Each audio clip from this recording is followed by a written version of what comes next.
Ang bongga ng Francet Love Team nina Francine Diaz at Seth Fidelin sa gabi ng parangal ng 50th Metro Manila Film Festival. Pareho silang nanominate sa pangunahing acting award. Pansin na pansin nga ang galing nina Francine at Seth sa may feature review ng Regal Entertainment INC. At ang nakakabigla rin ay pareho silang nanominate sa kategoryang Breakthrough Performance category na ang nanalo ay si Seth. Pagkatapos tanggapin ni Seth ang nasabing award ay nakachika naman ng abante sila at sabi ni Francine happy siya sa tagumpay ng kanyang kalab team. Sabi rin ng dalawa sobra silang supportive sa isa't isa.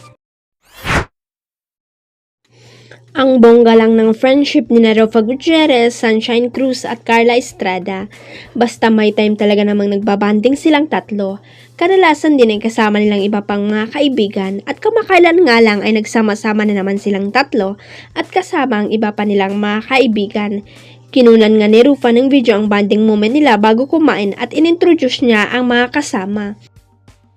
Sa ending, nagdialog si Rufa ng "And the Woman of the Hour" nang nakatutok ng kamera kay Sunshine. Syempre, lahat silang magkakasama ay nagkatawanan sa dialog ni Rufa. Of course, obvious na ang tinutukay ni Rufa sa dialog niyang yun ay ang pagiging talk of the town nga ni Sunshine dahil sa relasyon nito sa businessman na si Atong Ang.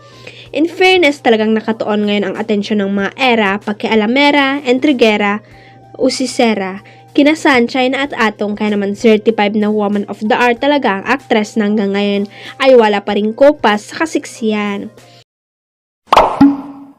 Huwag kalimutang i-click ang subscribe button at i-ring ang notification bell para sa latest at legit chika updates.